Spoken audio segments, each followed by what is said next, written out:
North east.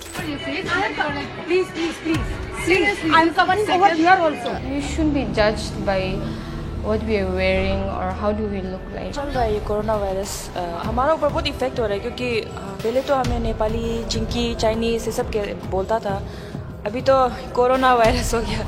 North east नाम सुनते ही या वहाँ के लोगों को देखते ही आपके दिमाग में सबसे पहले क्या आता होगा? अरुणाचल प्रदेश, असम, मणिपुर या फिर चाउमीन, चिंकी, चाइनीज, मोमोज, ये सारे। आपको ये ऐसा सुनने में बड़ा वियर्ड लग रहा होगा, बट ये रियलिटी है वहाँ के लोगों के लिए, हमारे मेन लैंड इंडियंस की। इसके अलावा भी ना जाने ऐसे कितने सारे नाम हैं जिस नाम से हम उनको रेसिस्ट करते हैं, उनको चिढ़ाते हैं, उनका मजाक उड़ाते हैं। और इवन सिर्फ मुंह से ही नहीं, हम तो हैरेसमेंट के लेवल तक पहुंच चुके हैं उनके साथ। कुछ साल पहले पबजी बैन होने के बाद जब वापस इंडिया में लॉन्च होने जा रहा था, तब अरुणाचल प्रदेश के एमएलए ने ट्वीट करके गवर्नमेंट को ये सजेस्ट किया था कि उसको दोबारा लॉन्च न किया जाए। उस ट्वीट के ऊपर हमारे इंडिया के एक यूट्यूबर ने, जो गेमिंग यूट्यूबर है, उसका रिएक्शन कुछ इस तरह का था। हो सकता है कि उस एमएलए का गेम लॉन्च करने के पीछे का रीजन कुछ अच्छा या बुरा हो सकता है, बट ये यूट्यूबर का जो उसके ऊपर रिएक्शन था वो आपको देखना चाहिए। एक तो पहले इनकी फोटो देखो आप, मैं इनकी फोटो दिखाता हूँ आपको।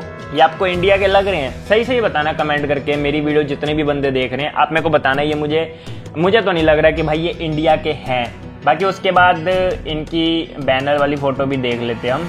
इसमें भी मुझे एक भी इंडियन नहीं लग रहा। अब शायद अरुणाचल प्रदेश के बंदे ही ऐसे दिखते हो, मुझे नहीं पता, मैं कभी। हो सकता है कि ये वीडियो थोड़ी पुरानी हो, बट ये हमें हमारा आईना दिखाने के लिए काफ़ी है। और ना जाने ऐसे इतने मल्टीपल केसेस भरे पड़े हैं सोशल मीडिया और न्यूज़ मीडिया पे नॉर्थ ईस्ट वालों के अगेंस्ट रेसिज्म को लेके कि उसमें कोई लिमिट ही नहीं है। ये एक न्यूज़ है जहाँ पे दिल्ली में ही हौज खास में नॉर्थ ईस्ट लड़की को देख के लड़का उससे रेट पूछ रहा है। ये रेसिज्म किस लेवल तक का है, आप इससे आइडिया लगा सकते हैं।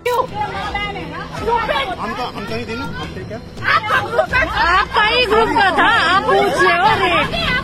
इवन कोरोना वायरस के टाइम में, पैंडेमिक के टाइम पे, किसी भी मार्ट या शॉपिंग मॉल में इन लोगों को देखते ही इनको कोरोना वायरस के नाम से भी बोलने लग गए थे। क्यों? क्योंकि इनका फेस स्ट्रक्चर वहाँ के लोगों से मिलता जुलता है। और सिर्फ बोलते ही नहीं, लिटरली उनको वो शॉप से भगा देते थे। आखिर ऐसा क्यों है कि नॉर्थ ईस्ट इंडिया का पार्ट होते हुए भी हम मेनलैंड इंडियन नॉर्थ ईस्ट को अपना पार्ट मानते ही नहीं है? क्यों उनको हम अपने से इतना अलग मानते हैं और डिस्क्रिमिनेट करते हैं हर लेवल पे? इसी चीज को समझने के लिए हमें थोड़ा पीछे यानी कि हिस्ट्री पे जाना पड़ेगा। जब 3-4 मिलियन साल पहले हमारे पूर्वज यूरोप से एशिया की तरफ आए थे और उनकी कुछ पॉपुलेशन जो है वो तिब्बत में रहने लग गए थे, जो कि अब चाइना के कंट्रोल में है। उस टाइम पे जब वो पॉपुलेशन वहाँ रहा करती थी तो वहाँ की ठंडी हवाएं इतनी तेज होती थी जिसकी वजह से धीरे धीरे वहाँ के पॉपुलेशन में ह्यूमन एवोल्यूशन आने लग गया। जैसे आंखों के ऊपर एक थिकनेस लेयर होना, आंखें छोटी होना, गालों के ऊपर एक थिक लेयर होना, उनके छोटे बॉडीज, इन सब के पीछे काफी सारे साइंटिफिक रीजंस है। अगर हम उनके फेशियल स्ट्रक्चर की अगर हम डीप में बात करें तो जैसे कि उनकी आंखों के ऊपर जो लेयर है वो इतने मोटे होने का रीजन ये है क्योंकि उस टाइम पे जब ठंडी हवाएं चलती थी तो वो आंखों को बचा सके, इसलिए उनकी बॉडी ने अपने आप उस चीज को डेवलप किया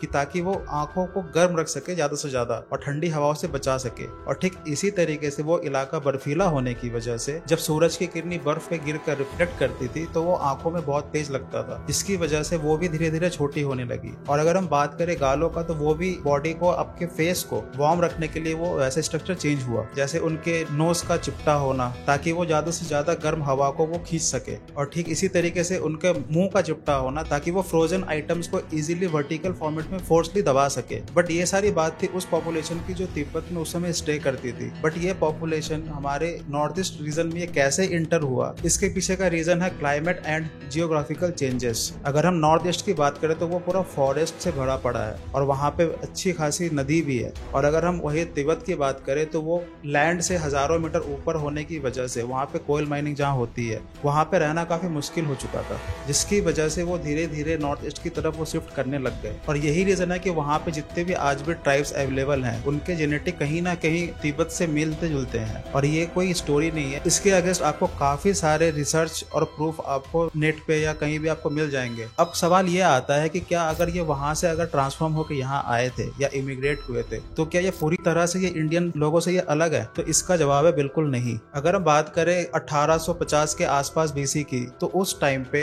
अंग्रेजों के कंट्रोल से पहले वहाँ पर इंडियन किंगडम हुआ करता था, यानी कि पूरा का पूरा अरुणाचल प्रदेश में हिंदुओं का भी पॉपुलेशन काफी ज्यादा था। बट उसी टाइम पे अंग्रेजों ने कई हद तक नॉर्थ ईस्ट को भारत से अलग करने का प्लान कर लिया था और इसी वजह से एक टाइम के बाद उन्होंने मेनलैंड इंडियंस का आना जाना मना कर दिया था नॉर्थ ईस्ट की तरफ। But in the other hand उन लोगों ने अदर कल्चर को आने जाने से नहीं रोका, जैसे क्रिश्चियंस को, जिसकी वजह से कन्वर्जन भी वहाँ काफी ज्यादा हुए। बट प्रॉब्लम ये है कि सिर्फ फेशियल टेक्सचर अलग होने की वजह से हम उनको इतना रेसिज्म क्यों फील कराते हैं? क्या नॉर्थ इंडियन साउथ इंडियन के लोगों से अलग नहीं है? क्या ईस्ट इंडियन वेस्ट इंडियन के लोगों से अलग नहीं है? क्या उनका रहना, उनका कल्चर, उनके फेशियल एक्सप्रेशन क्या हमसे अलग नहीं है? बट ये नॉर्थ ईस्ट को इस तरह से लोग ट्रीट करते हैं जैसे वो इंडिया का पार्टी ना हो, जबकि नॉर्थ ईस्ट वालों ने हम इंडिया के वैल्यू क्रिएशन में ना जाने कितना कुछ किया है। वन हॉर्न राइनो, जो कि पूरे वर्ल्ड का 90% पॉपुलेशन सिर्फ हमारे असम के काजीरंगा नेशनल पार्क में है। आप चाय तो पीते ही होंगे, पूरे इंडिया का 52% चाय का जो सोर्स है वो असम से ही है। अगर असम नहीं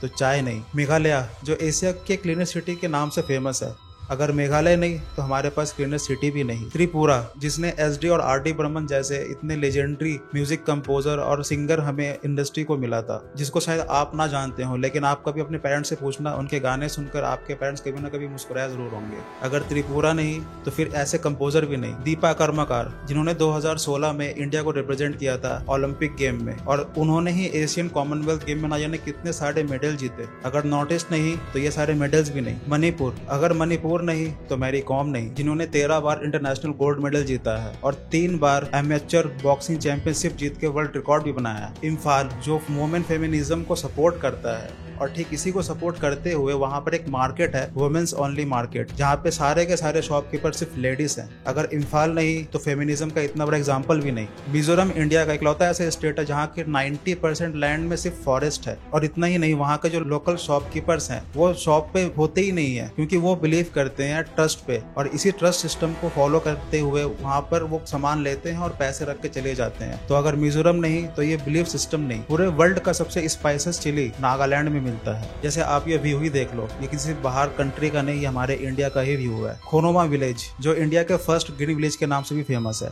और सिक्किम, जहाँ का हर एक वेजिटेबल ऑर्गेनिकली पैदा किया जाता है बिना किसी दवाई के, और इसके अलावा वहाँ सिंगल यूज प्लास्टिक भी बैन है। और ये सिक्किम ही है जहाँ से ना जाने कितने सारे फुटबॉलर हमारे इंडिया को मिले, इवन हमारा कैप्टन भी वहीं के थे। तो अगर ये सिक्किम नहीं तो हमारे पास बेस्ट फुटबॉल प्लेयर्स भी नहीं, और ना जाने ऐसे कितने सारी चीजें हैं, अगर हम लिस्ट बनाने बैठे तो ये वो शायद कभी खत्म ही ना हो। और ये सारे वैल्यू क्रिएशन थिंग्स हमारे इंडिया के लिए करने के बाद भी हम नॉर्थ ईस्ट को अपना मानते ही नहीं है। 1962 में जब अरुणाचल प्रदेश पे चाइना ने अटैक किया था, तब अरुणाचल प्रदेश ने बिना किसी सपोर्ट के सिर्फ घर के बर्तनों से वो लड़ाई लड़ी, और लड़ी ही नहीं, उन्होंने इंडिया को डिफेंड भी किया, इवन हमारे इंडिया की नाक कटने से बचाई। और इतना कुछ होने के बाद भी हम और किस चीज का प्रूफ मांगे उनसे कि आप इंडियन हो या नहीं हो। ये स्टार्टिंग में हमने जिस भी रेसिज्म को लेके बात किया, जिस भी न्यूज को लेके हमने बात किया, ये सिर्फ इसलिए था कि हम खुद को अपना आईना दिखा सके कि हम अपने ही इंडियन लोगों के साथ हम किस हिसाब से बिहेव करते हैं। और इस वीडियो का पॉइंट बिल्कुल भी नहीं है कि हम उस गेमिंग यूट्यूबर पारस के ऊपर हम किसी भी तरह का अटैक या हम हेट करें। वो वीडियो सिर्फ आपको आपका आईना दिखाने के लिए था। और ऐसे ना जाने कितने सारे इवेंट्स हैं जो सोशल मीडिया पे है ही नहीं, ना किसी न्यूज मीडिया ने कवर किया हुआ है, बट ये एग्जिस्ट करते हैं और करते थे और आगे करते रहेंगे या नहीं करते रहेंगे, ये आप पे और हम पे डिपेंड करता है। इन लास्ट में थैंक यू करना चाहूंगा उन लोगों को जिन्होंने मेरे लास्ट कोरियन वाले वीडियो पे कमेंट करके मुझे सजेस्ट किया कि नॉर्थ ईस्ट रेसिज्म के ऊपर फोकस करके कुछ वीडियो लाया जाए। और इसी वीडियो के दौरान जब मैंने ये चीजें पढ़ी तब मुझे पता चला कितने डीप में कि ये रेसिज्म इस लेवल पर फैला हुआ, वरना मैं भी नहीं जानता था ये चीजें। इसीलिए मेरी रिक्वेस्ट है आप लोगों से कि इस वीडियो को ज्यादा से ज्यादा लोगों तक शेयर करें, ताकि ये रेसिज्म अगेंस्ट नॉर्थ ईस्ट ये जल्द से जल्द चीजें कंट्रोल में हो और हम इस चीज को रोक सकें। बाकी इस वीडियो में कुछ पॉइंट अगर हम छूट गया हो कि नॉर्थ ईस्ट ने इंडिया के लिए क्या किया और क्या नहीं किया, और आप जानते हैं, तो हमें कमेंट सेक्शन में जरूर बताएं और हमें इसी तरह सपोर्ट करते रहें ताकि हम आपके लिए खुद को और बेहतर कर सकें। और मैंने जिस कोरियन वीडियो के बारे में बात किया, कोरियन रेसिज्म को लेके,